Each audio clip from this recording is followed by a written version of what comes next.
జెండాతో కదిలినాడు నేడు బాలరెడ్డన్న చూడు వార్డులోన ప్రగతికి నడుం కట్టినారు నీరజపాల్ రెడ్డిని చూడు కాంగ్రెస్ జెండా బట్టి చేతి గుర్తు కోటేసి 12వ వార్డులోన నీరజక్కను గెలిపిద్దాం మన అక్క నీరజక్క మరిచిపోకురన్న నువ్వు మరువబోకురన్న మన పార్టీ కాంగ్రెస్ పార్టీ అక్కకు ఓటేద్దాం కౌన్సిలర్ గా గెలిపిద్దాం 12వ వార్డులోన నీరజపాల్ రెడ్డిని కౌన్సిలర్ గా గెలిపిద్దాం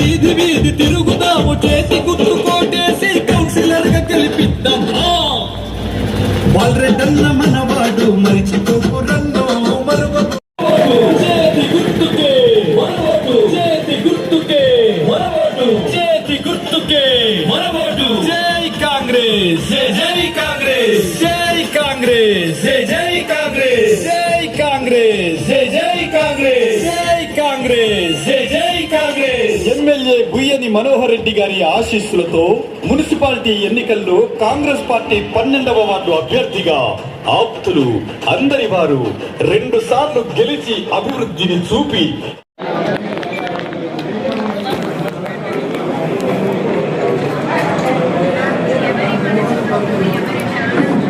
12వ వార్డు అభ్యర్థి నీరజపాల్ రెడ్డిని కాంగ్రెస్ పార్టీ తరఫున పోటీ చేస్తున్నారు మనోహర్ రెడ్డి అన్న ఆశీస్సులతో. అలాగే మా వార్డు ప్రజలకందరికీ కోరుకునేది ఏమంటే 11వ తారీఖు జరిగే పోలింగ్లో కాంగ్రెస్ పార్టీకి ఓటు వేసి అత్యధిక మెజార్టీతోని నన్ను గెలిపిస్తారని మనవి చేసుకుంటున్నాను. ఎందుకంటే పైనుంచి మనము కాంగ్రెస్ పార్టీ రూలింగ్లో ఉంది కాబట్టి మనకు తాండూరు లోపల మంచి మనసున్న మహారాజు ఎమ్మెల్యే గారు మనోహర్ రెడ్డి అన్న గారు ఉన్నారు. అలాంటి అన్నగారి ఆధ్వర్యంలో మనము వార్డుని అభివృద్ధి చేసుకోవాలని, అభివృద్ధికి ఓటేయాలని ప్రతి ఒక్కరిని వేడుకుంటున్నాను. అలాగే మనం చాలా మన వెనుకబడిన ప్రాంతంగా ఉంది, మురికిగా ఉంది కాబట్టి అలాంటి వార్డుని ఆదర్శ వార్డుగా తీర్చిదిద్దుకుందామని ప్రతి ఒక్కరికి వేడుకుంటూ 11వ తారీఖు జరిగే పోలింగ్లో హస్తం గుర్తుకు ఓటేసి నన్ను గెలిపించాలని, అత్యధిక మెజారిటీతో గెలిపించాలని ప్రతి ఒక్కరికి వేడుకుంటూ షాయిపూర్లో వార్డ్ నెంబర్ 12, 11, 9, 10 ఈ 4 వార్డులో ఎమ్మెల్యే గారు క్యాంపెయినింగ్లో పాల్గొన్నాడు. దాని ప్రభావము ఈరోజు తాండూరు మున్సిపల్లో 36 వార్డులకు 36 వార్డులు కాంగ్రెస్ గెలుస్తుంది అన్నట్టున్న ప్రచారం చూస్తుంటే అందరు అఫ్సోస్ అయ్యే విధంగా ఉన్నారు. అస్సలు పిలవకుండా జనాలు అనేది జెండాలు పట్టుకొని వాళ్ళే ఉరికొచ్చుతున్నారు. వాళ్ళే ఉరికొచ్చి ఇలాడి మాకు సానుభూతి చెప్తున్నాం, మీరు గెలుస్తున్నారు మేడం, మీరు గెలుస్తున్నారు మేడం అని చెప్పడం జరుగుతుంది. దాంతోపాటు ఏదైతే 12వ వార్డులో ఉన్నారో వేరే పార్టీ వాళ్ళు అసలు వాళ్ళ క్యాంపెయినింగ్ గిట్లేదు. 2-3 వర్గాలు గిట మాకు అన్ని కులాలు గిట మైనారిటీ సోదరులు మాకు హక్కున చేర్చుకొని మిమ్మల్ని 100% భారీ మెజారిటీతో గెలిపిస్తామని చెప్పడం జరిగింది. అదేవిధంగా హిందూ సోదరులు గిట మాకు హక్కున చేర్చుకునే మిమ్మల్ని గెలిపించే బాధ్యత మా భుజాల పైన ఉన్నాయని చెప్పడం జరుగుతుంది. దీంతోపాటు వార్డ్ నెంబర్ 9లో గిట సేమ్ అదే విధంగా ఉంది, వార్డ్ నెంబర్ 11లో అదే విధంగా ఉంది, వార్డ్ నెంబర్ 10లో అదే విధంగా ఉంది, 28లో గిట మా క్యాండిడేట్ గెలుస్తుండు, 7లో గిట మా క్యాండిడేట్ గెలుస్తుండు. మళ్ళీ సాయంత్రం గిట ఇక్కడ రోడ్ షో ఉంటుంది, పబ్లిక్ మీటింగ్ ఉంటుంది. పబ్లిక్ మీటింగ్ గిట అత్యధికంగా జనాలు వస్తారు. అసలు తాండూరులో గెలుస్తుందంటే ఇదే ప్రాంతం నుండి ఇంతకుముందు ఎమ్మెల్యే ఎలక్షన్ల గిట ఒక ఊపు అనేది షాయిపూర్లో నుండే, ఇది అదే ఊపు గిట ఎక్కడ గిట తగ్గలే. వాళ్ళకు క్యాండిడేట్లు దొరకలే ఇంతవరకు. ఏదో ఒక మామూలు వ్యక్తులు నిలబెట్టిన పాపం ఒళ్ళ అంటే గిట బలవంతంగా గుంజుకొచ్చి పెట్టిన వాళ్ళకి ఏం తెలియదు, ఓటు తెలియదు, ఆ ఓటర్ లిస్టు గిట తెలియదు. అట్లాంటి క్యాండిడేట్లను నిలబెట్టిన ఒక్కరిద్దరు తప్పితే వాళ్ళ క్యాండిడేట్ లేకనే ఒకటే ఫ్యామిలీలో 2 నిలబడ్డారు. మా గిట్ట 2-3 నిలబడమంటే మేము గిట్ట 2 రెడీ ఉన్నాం, నేను మా భార్య 12 అయితే నేను 9 లేద్దాం అనుకున్నాం. మా సార్ ఏమన్నారు ఎమ్మెల్యే గారు అంటే, నీకేమన్నా ఉన్నదా 2 ఒక్కొక్కరికి ఇస్తే మనకు క్యాండిడేట్ మీ ఇద్దరు ఏం చేయాలి, నీకు ఇచ్చేది ఒకటే ఇస్తా, లేదంటే అది అనే మాట బెదిరియడం జరిగింది. అందుకే మేము ఒక్క సీట్ల 12వ వార్డులో ఇవ్వడం జరిగింది. దాంతోపాటు రేపు మున్సిపల్ జెండా, కాంగ్రెస్ జెండా మున్సిపల్ పైన ఎగిరేస్తున్నాము. 100% జన ఆకర్షణ అనేది మొత్తం కాంగ్రెస్ వైపే ఉన్నది. ఎందుకంటే మేము ఇచ్చే బెనిఫిట్స్ ఏవైతే ఉన్నాయో జనాలకు చూచా తప్పకుండా ఇవ్వడం జరుగుతుంది. మేము ఎక్కడనో 4 మూలల గోడల లోపల ఇస్తలేదు. ఏ స్కీమ్ ఉన్నా గట ఒక మా బాడీ ఉంటుంది అక్కడ, వార్డ్ కమిటీ అని.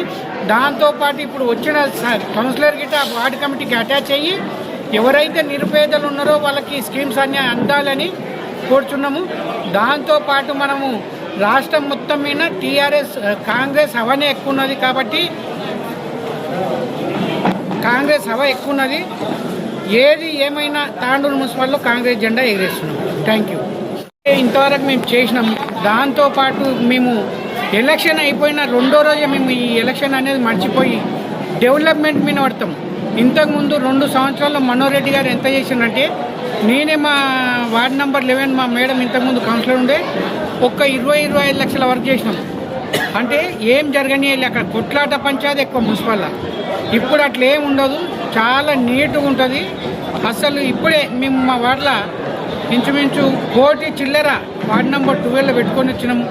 1 కోటి చిల్లర 90 లక్షల వరకు వార్డ్ నెంబర్ 9లో పెట్టడం జరిగింది. వార్డ్ నెంబర్ 10లో గిట్ట ఇంచుమించు 80 lakhs పెట్టడం జరిగింది. వార్డ్ నెంబర్ 11లో గిట్ట 80 లక్షలు పెట్టడం జరిగింది. ఇట్లా మేము ఎక్కడ తీస్తే నిధులు తీసుకొని వచ్చి ఈ మొన్న ఉన్న 18 కోట్లల్లో మేము డబ్బులు పెట్టడం జరిగింది. ఆ 18 కోట్లలో గిట్ట ఇప్పటివరకు మా వార్డ్ నెంబర్ 9లో 20 lakhs, ఒక 10 lakhs, 30 lakhs వరకు గిట్ట స్టార్ట్ అయిపోయింది. అంటే మేము ఏదో ఉత్తుత జీవోతో రాకొచ్చినాం, శిలాపాలు కేస్తలే. మేము 18 కోట్లు పెడితే గిట్ట దాంట్లో 4 శిలాపాలు కలిసిన వ్యక్తి అంటే మనోహర్ రెడ్డి. వాళ్ళు కోటికి ఒకటి అని వాడుకోటి వేసి ఎక్కడ గిట్ట రూపాయి పని చేయలే అంటే నువ్వు 1 కోటి రూపాయలు ఇచ్చినావు. ఇప్పుడు వార్డులలో చూపిమ్మని 1 కోటి రూపాయల వరకు. ఇంతకుముందు ఉన్న కౌన్సిలర్, మా పక్కనే ఉండే కౌన్సిలర్ ఎవరంటావు, వాళ్ళు దీపనాసింలో ఉండ్రి, వాళ్ళ వార్డులో ఏం లే. ఇప్పుడు మేమేస్తున్నాం. పాతగా 40 సంవత్సరాల కింద అక్కడ కాషాయాన్ని వైస్ చైర్మన్ చేసిన ఆయన బండలు వేసిన బండలు అట్లే ఉన్నాయి, రాయితోన మోరి కట్టింది అట్లే ఉన్నారు.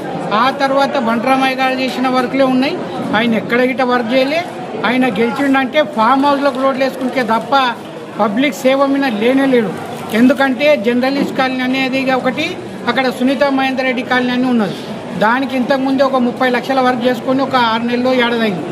ఇప్పుడు గిట్ట ఇక్కడ కోకట్ రోడ్లో సాయిబాబా గుడి ముందల కోకట్ రోడ్ టు ఆయన ఫామ్ హౌస్ వరకు 2 కోట్ల రూపాయలతోని ఒక జీవో గిట్ట బయటకు వచ్చింది. ఆ జీవోతో పాటు ప్రొసీడింగ్ గిట్ట వచ్చింది. అది తెలుసున్నది. అట్లా ఆయన ఫామ్ హౌస్లో కేసులు కానీ అదే ఇక్కడ ఉన్న మన అదేమంటాం కాలనీ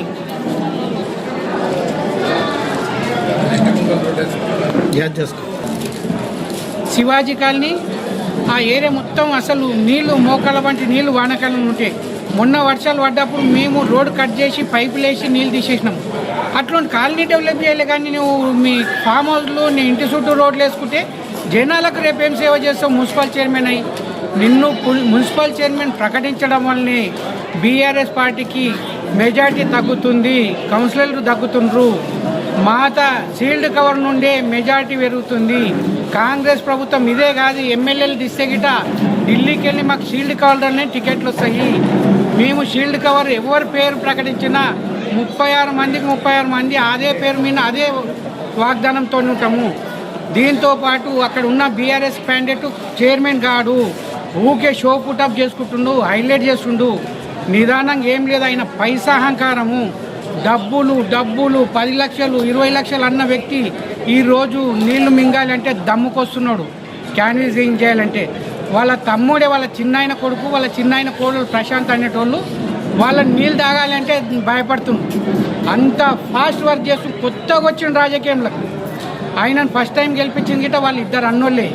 ఇప్పుడు అప్పుడు ఎవరైతే గెలిపించిండ్రో అంతా జగదీష్ వర్గ పిల్లలే కానీ వాళ్ళే కానీ ఏకతాటిగా ప్రశాంత్ చేస్తున్నారు. వార్డ్ నెంబర్ 11లో గిట్ట ఏకతాటిగా మన వేణుకు చేస్తున్నారు. వార్డ్ నెంబర్ 10లో గిట్ట ఏకతాటిగా ఆయన పేరు శ్రీకాంత్ చేస్తున్నారు. ఇక్కడ గిట్ట ఎక్కడ లేని కార్యకర్తలు అంటే వార్డ్ నెంబర్ 12లో గిట్ట నీరజకి చేస్తున్నారు. మంచిగా అందరు కోఆర్డినేషన్తో మాకు ఒక వార్డ్ కమిటీ మాకు ముందుకు చేసుకోవడం వల్ల మాకు ఎక్కువ బలం ఉన్నది. కాబట్టి ఇంతటితో ముగిస్తున్నాను.